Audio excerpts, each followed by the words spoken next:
Essa é a aula 16. A gente está tratando das confissões de fé.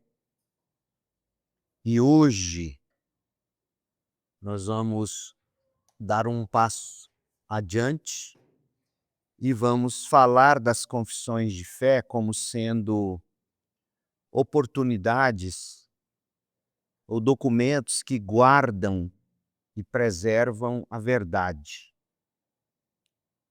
Confissão de fé, eu acho que já até mostrei para vocês a confissão de fé da igreja, a confissão de fé de New Hampshire, que é a primeira confissão adotada pelos batistas brasileiros, século XIX ainda, 1800 e tanto. E chama-se New Hampshire, que é o nome do estado americano onde ela começou, né? Então, New Hampshire. Nunca aprendi a escrever essa palavra.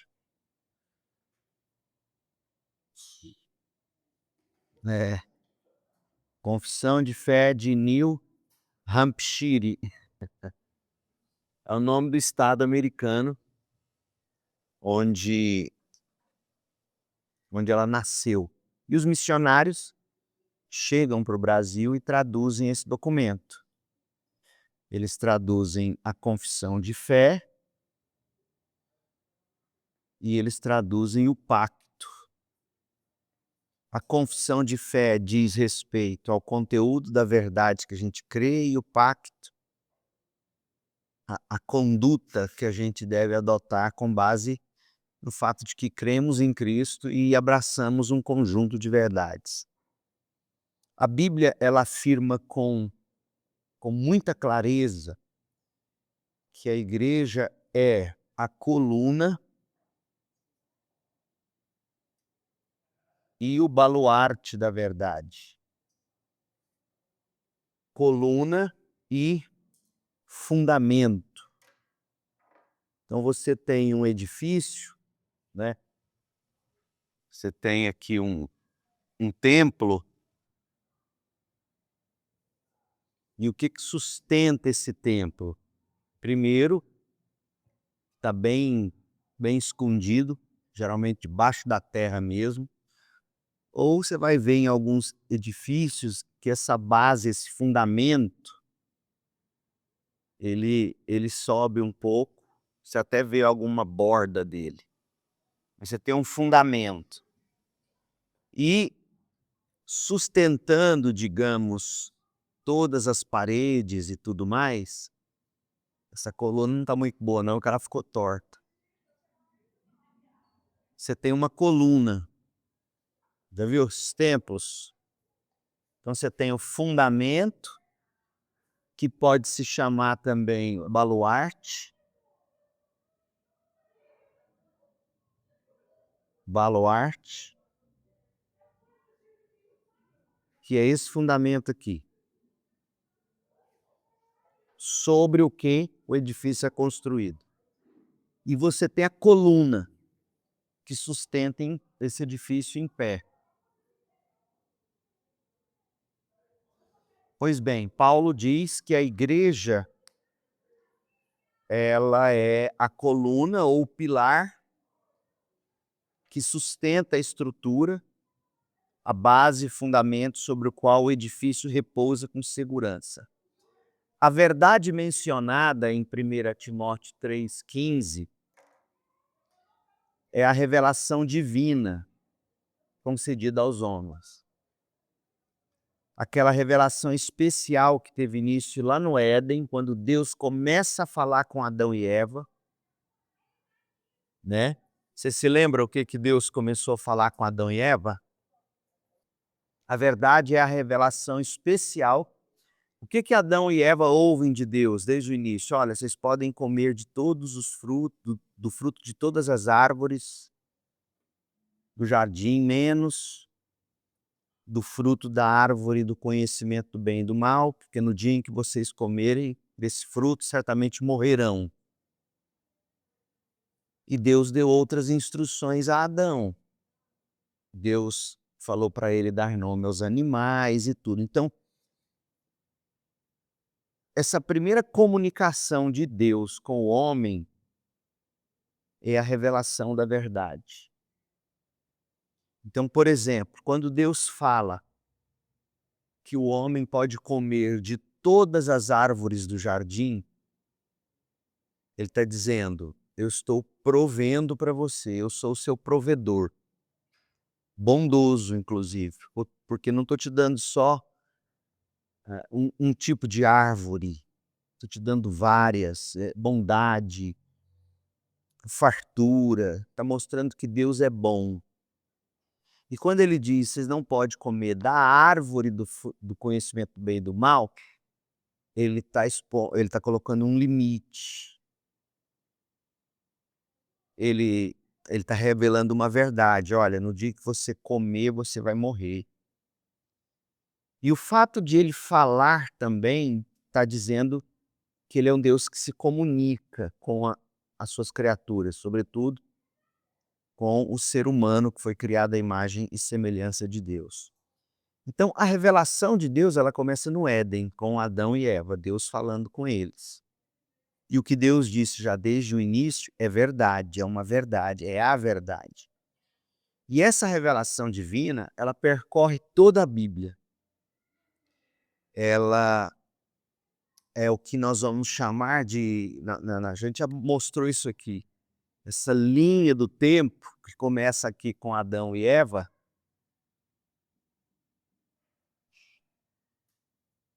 e termina aqui com o que a gente lê lá em Apocalipse 22, o último capítulo da Bíblia. Então, o que a gente tem aqui desde Gênesis até Gênesis 1, até Apocalipse 22, é a história da redenção.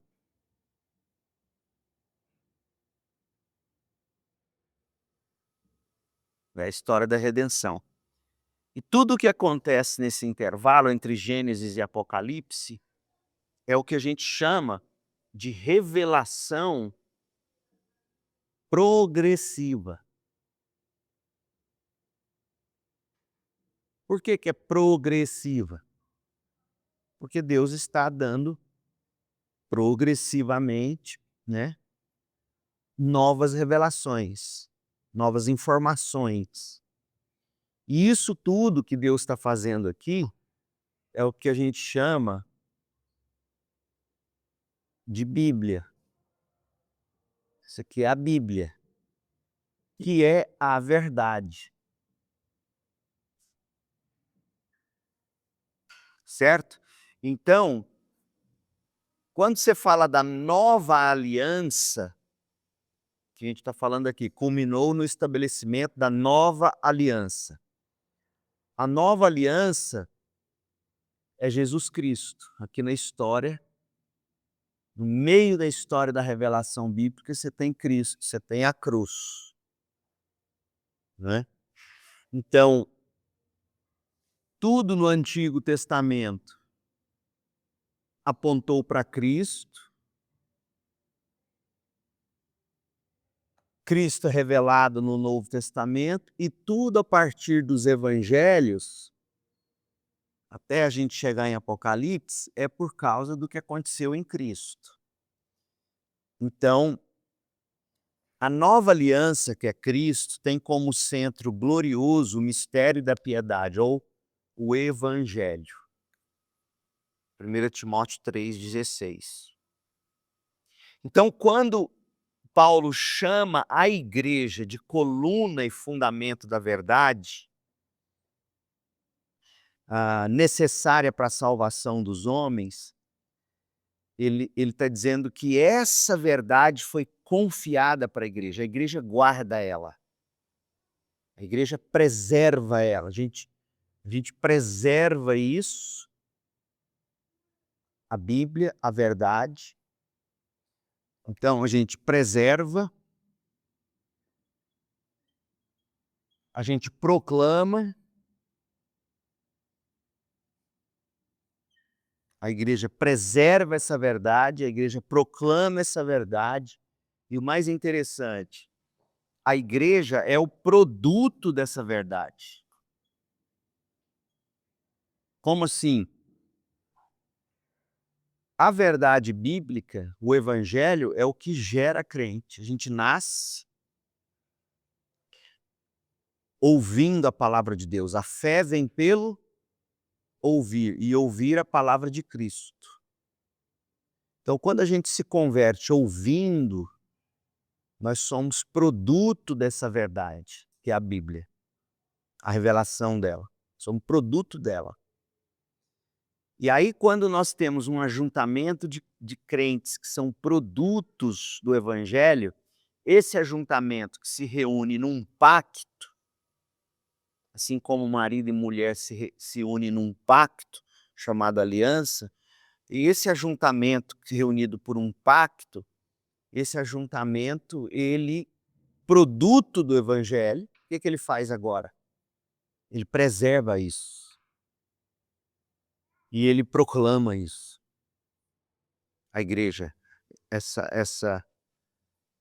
a comunicação dessa verdade. Então, a igreja, a instituição criada e designada por Deus, ela nasce da verdade revelada pelo evangelho, ela preserva essa verdade, mantendo ela inalterável, porque, por exemplo, se você for mexer no fundamento de uma casa e alterar o tipo necessário de material, colocar a menos, colocar material que não é de qualidade, esse fundamento vai trincar. A mesma coisa com o pilar, ele vai trincar e a casa vai ruir. Então por isso que a gente preserva, porque tem muita reunião de crentes que se chamam de igreja, que não é produto de um verdadeiro evangelho. Paulo fala isso em 1 Coríntios 15. Já nos dias dele já tinha gente pregando o que não era o evangelho verdadeiro. Era um fundamento que não era o fundamento que deveria de fato ser preservado e proclamado. Então a igreja, ela nasce desse evangelho, ela preserva esse evangelho inalterado, ela defende contra o erro e os ataques dos inimigos, ela proclama com fidelidade aos seus contemporâneos e ela transmite essa verdade pura e livre de adulteração às gerações futuras. Como? Na medida em que a gente guarda isso, preserva isso e proclama para filhos, para netos, e estes assim por diante, né? Então, a igreja foi criada como uma nova humanidade, ordenada para sustentar e para promover a verdade revelada de Deus no mundo. Como que ela sustenta? Por isso que Paulo chama ela de fundamento. Ela, ou baluarte, nas versões bíblicas mais antigas. O fundamento, o que ele faz? Onde que eu vi isso aqui? Humanamente, sustentar e promover a verdade. Você sustenta com o fundamento e você promove com a coluna. Porque a coluna, se você visitar aqueles templos antigos, olhar para a Grécia, por exemplo, aquelas belas construções, essa coluna, além de também contribuir para a sustentação, ela promove beleza. Você olha para aquelas colunas, aquilo arranca de nós suspiros, elogios, não é? Sobretudo em Éfeso, para quem esse texto foi escrito, 1 Timóteo, o templo de Diana era composto de diversas colunas, enormes, altíssimas, algumas revestidas em ouro e prata, pedras preciosas, de longe se enxergava aquilo. Então essa coluna, além dela dar sustentação, ela promove a verdade de Deus no mundo. Então isso torna a igreja, evidentemente, indispensável. Tão indispensável para o mundo, quanto uma coluna e um alicerce são para a solidez e a permanência de uma casa. Aqui você já tira uma conclusão muito importante. Muito se fala sobre a igreja ser relevante no mundo. Muito se fala sobre isso, entre igrejas evangélicas, etc. A igreja tem que ser relevante no mundo. A maneira mais adequada de uma igreja ser relevante é ela fazer o quê? É ela sustentar a verdade e ela promover a verdade. Essa verdade sustentada e promovida, ela vai produzir crentes que não só conhecem, como abraçam a verdade. E esses crentes, desde pequenininho, aprendendo isso na escola bíblica dominical, né, como tá a bebê, nome? A Maria está ali escutando o pastor, vai tá anotando no tablet, aí vai para a salinha, aí ela começa a ouvir a verdade, ela vai crescer, ela vai fazer vestibular, Enem, vai entrar na universidade com uma visão cristã de mundo. E a Maria, seja qual for a vocação que ela terá, ainda que digamos que ela tenha uma formação superior, mas ela seja, digamos, majoritariamente apenas do lar. Ainda assim, ela com os fundamentos que ela aprendeu, com a verdade bíblica que ela absorveu, ela vai criar filhos que também vão criar outros e assim por diante. E digamos que ela não seja apenas do lar, não apenas mãe, quando crescer e casar, ela seja uma profissional em qualquer área que for. Com a cosmovisão dela, ou visão de mundo dela, fundamentado na verdade, sustentada pela verdade, verdade essa que ela aprendeu de uma igreja onde ela cresceu, uma igreja sólida. O que que ela vai fazer? Ela vai promover essa verdade na sociedade. De que modo? Através do trabalho dela, através da maneira como ela vai tratar pacientes, se ela for médica, ou enfermeira, ou nutricionista, se ela for da saúde, a maneira como, sabe, as pesquisas que ela vai fazer visando o bem da sociedade. Então, a melhor maneira de uma igreja ser relevante é o que Paulo está dizendo. Seja um fundamento, seja um baluarte da verdade, seja uma coluna da verdade. Ou seja, preserva essa verdade, proclama essa verdade. E a sociedade vai ficar infestada de pessoas com uma visão de mundo cristã. E essas pessoas serão diferentes. Essa semana eu vi uma cena tão chocante. Eu já conhecia isso há muito tempo, né? Desde minha época de ensino médio e de professor, fui professor inclusive de ensino médio. Eu dei aula por 6 meses num cursinho pré-vestibular que a gente iria começar, eu e um colega chamado Robson. E aí foi quando eu converti, larguei tudo para ir para o seminário. Então eu vi muito isso, mas esses dias a coisa caiu. Ali na esquina do Vaca Brava, onde se vai celebrar o fato de ser aprovado na universidade, seja pelo Enem ou vestibular, uma turma de jovenzinhos, meninos e meninas, comemorando. Eu imagino que tenha sido por conta de ter passado no vestibular da Univangélica para medicina. Meu povo, aquelas meninas novinhas, aqueles mocinhos novinhos, bêbados, mas assim, bêbados de um ter que ficar segurando o outro, caindo. Que idade tem um mocinho quando passa ali no vestibular? 18, 17, 18? caindo, mas caindo. Aí eu fiquei pensando, esses meninos estão alegres, o problema não é celebrar, mas celebrar de um modo que demonstra tanta inconsequência e não entender o que é, porque olha só gente, quem aqui já tem alguém aqui que é médico ou faz medicina? Não, né, mas na igreja nós temos um monte. Qualquer área da saúde,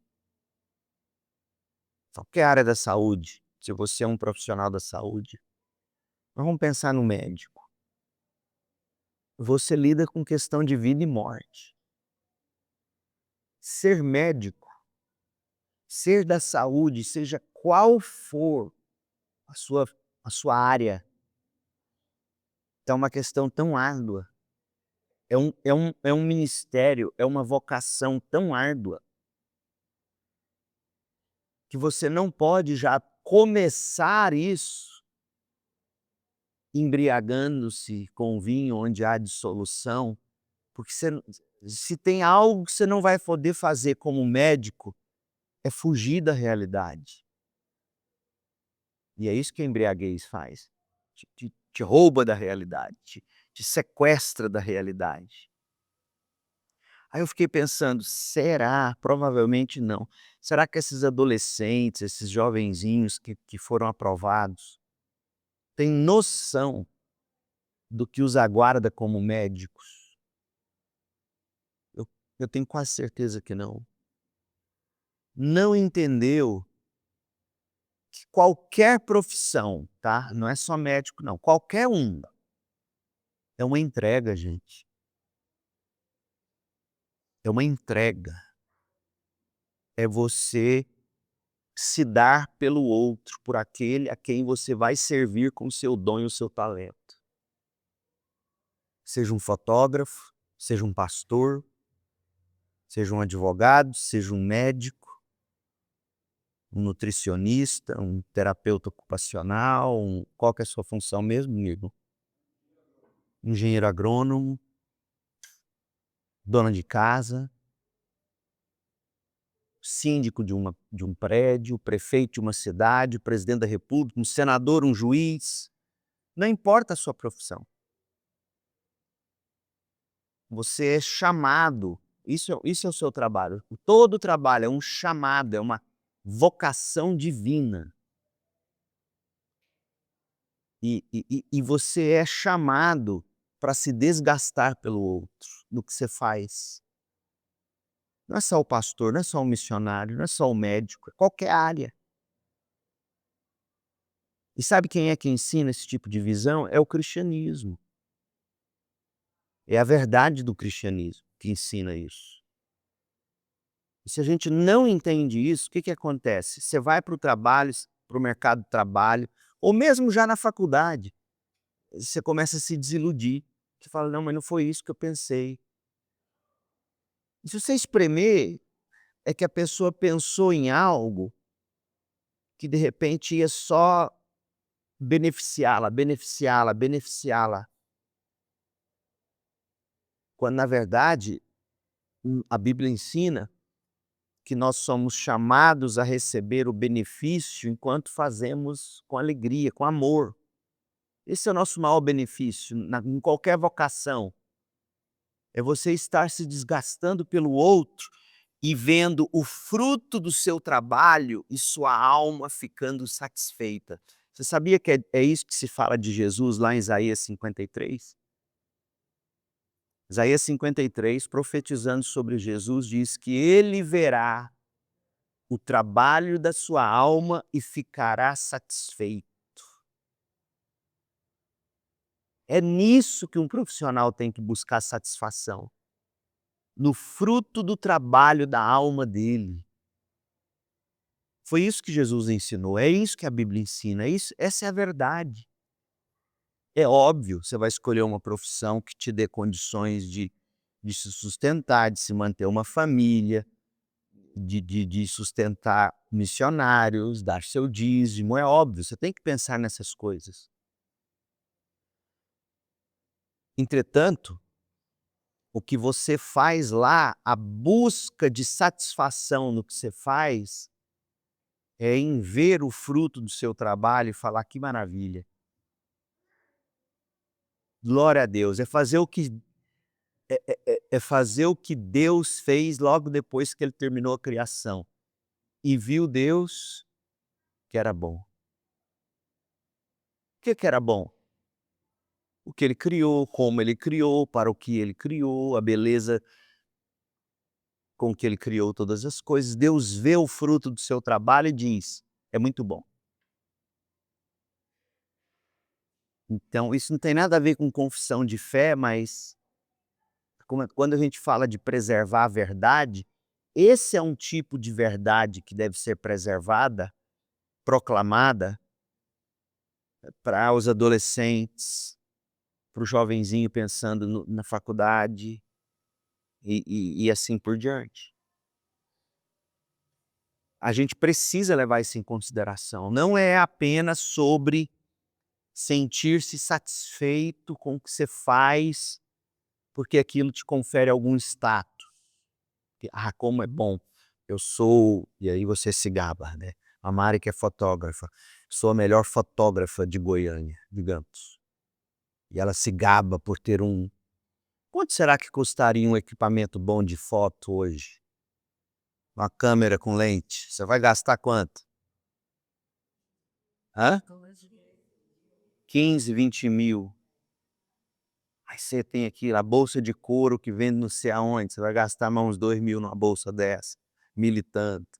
Então, o seu equipamento, o carro que você anda, não é nisso que a gente tem que encontrar satisfação. Com jaleco, com seu nome. E geralmente são nessas coisas que a gente tenta buscar satisfação. O jovenzinho passou por medicina, bota o estetoscópio ao redor do pescoço, e já é médico, estufa o peito. Não, não é isso. É óbvio, não tem problema algum você ter prazer na sua ferramenta de trabalho, gostar de ter uma boa ferramenta de trabalho. Pelo amor de Deus, não estou falando que é errado, não é isso. Mas não é só isso. É você ter prazer com o que você produz para o outro como fruto do seu trabalho. E a satisfação, ela está exatamente em me ver fazer o bem para o outro. Porque se você não faz tendo por exemplo, vou te visitar no hospital, sou um médico, o pastor fica mais chocante, mas qualquer pessoa que fizer isso, a Cíntia está internada no hospital, eu vou visitá-la como pastor, ou como médico, ou como um parente, certo? Eu chego lá, vejo a Cíntia lá, geralmente se a pessoa está coberta, eu como pastor, eu gosto de tocar, então geralmente eu toco no pé, assim, coberto, né? Ou vou, põe a mão no ombro, sentir meu toque, se eu puder fazer isso. Há casos que você não pode tocar sequer, é máscara, luva, etc. Mas eu visito a Cíntia no hospital, sou médico, ou sou o pastor dela, ou eu sou um membro da família, o marido dela. Aí eu visito a Cíntia e eu viro para ela e falo: "Ó, eu vim aqui porque se eu não viesse aqui você ia ficar com raiva". O que que ela ia dizer? "Vai embora, não quero você aqui". Veio por obrigação? Mas se de algum modo ela perceber que eu fui visitá-la, porque me dá prazer estar lá, levando uma palavra de consolo ou fazendo a visita médica para ver se foi um sucesso a cirurgia, se a medicação está fazendo efeito. Que prazer estar aqui, Cíntia, que prazer te ver bem, que prazer. E isso vai fazer o quê? Vai deixar ela bem, porque ela está percebendo que é por prazer que eu estou a visitando, e eu estou recebendo também alegria, porque eu estou vendo o fruto do meu trabalho e estou ficando satisfeito. E a minha satisfação com o bom fruto do meu trabalho está abençoando ela. É isso, gente, não é outra coisa. É sobre isso, seja qual for o seu trabalho. Você tem que fazer isso como buscando você não vai fazer o trabalho por obrigação, porque você tem que pôr dinheiro em casa.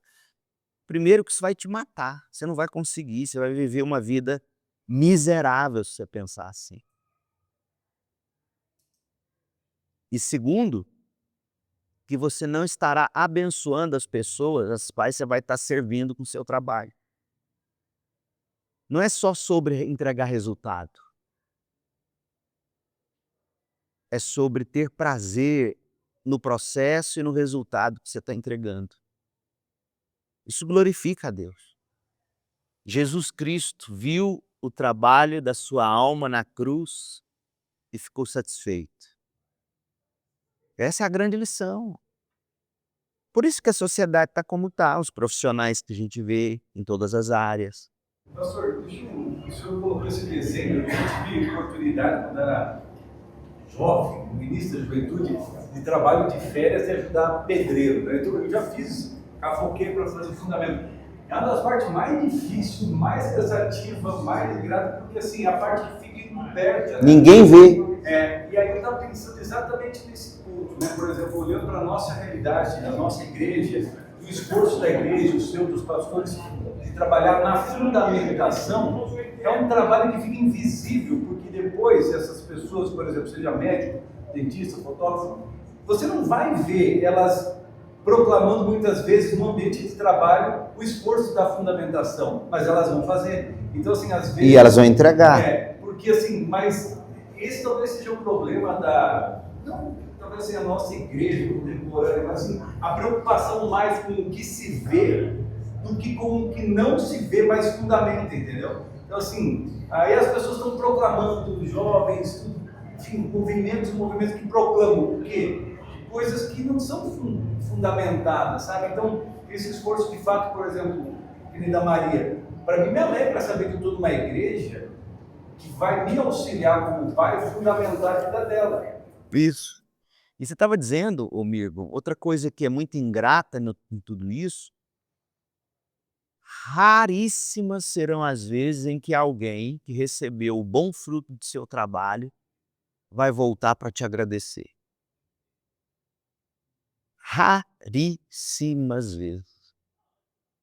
Muito pelo contrário, eles vão ser abençoados por você, em algum momento vão virar as costas, vão embora com total ingratidão. Não é ingratidão porque não veio dizer muito obrigado, é ingratidão porque isso vai ser em qualquer área do seu trabalho. Que foto feia essa que você fez. Que comida ruim essa desse restaurante. Que pastor esquisito que passou por mim e nem deu um sorriso, mas a pessoa não sabe como é que eu amanheci, o que que eu estou passando. Né? Como pastor, eu tento ao máximo andar sorrindo mesmo, de verdade, é minha natureza. Mas já aconteceu de eu não estar muito bem e não conseguir. Aí eu sou julgado por isso. Então você vai fazer o seu bom trabalho e na maioria das vezes as pessoas não voltarão para agradecer ou vão embora. Você não se iluda, vai ser assim, não espere você no seu trabalho receber todo dia um bilhete de muito obrigado, um pix extra de gratidão, não vai existir isso não. Porque numa sociedade que não sabe o valor do trabalho, não terá categorias para agradecer. Então é um negócio difícil que a gente enfrenta na sociedade em que a gente vive. Então, nós somos chamados para esse trabalho de sustentar a verdade e proclamá-la, em cumprimento fiel ao seu dever, tanto para os que estão dentro de seus limites visíveis, quanto para os que estão fora. A igreja, historicamente, tem publicado confissões de fé. Por que as confissões de fé? Porque numa confissão de fé, você tem aquilo que é essencial para o fundamento. Então, o que que a gente vai fazer quando a gente terminar esse estudo preliminar e entrar na confissão em si? O primeiro artigo é sobre a Bíblia Sagrada. Uma vez que a gente examinar o que é essencial saber sobre a Bíblia Sagrada, essencial saber, preservar, abraçar, um passo que a gente vai poder dar é o seguinte: de maneira prática, o que que isso significa? E você vai ficar assim, abismado em perceber o quanto é aplicável tudo isso. Entendeu? Então, a gente precisa levar essas coisas em conta. A igreja, ela, por ser a coluna e o alicerce da verdade, ela tem como função guardar, preservar, né, e proclamar essa verdade. E essa verdade guardada e protegida por nós e proclamada é o que vai produzir, primeiro, convertidos de verdade. E segundo, pessoas de caráter, profissionais de qualidade, bons maridos, boas esposas, bons filhos, uma boa sociedade. A gente não conserta a sociedade estabelecendo leis. Quanto mais lei numa sociedade, sinal de que está tudo fora do controle.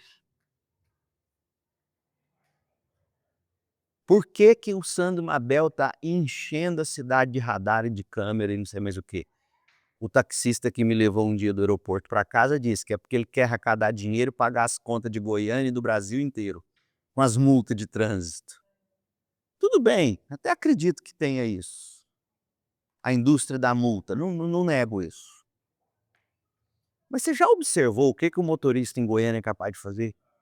Você que é de fora sabe disso. Você já observou? Ou seja, quanto pior o trânsito ou o motorista, tanto mais câmeras e radares e fiscais e guardas nós vamos precisar.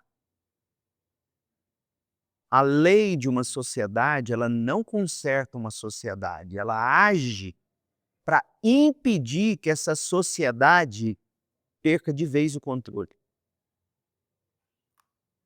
O que de fato salva e transforma uma sociedade é a verdade, é a palavra de Deus.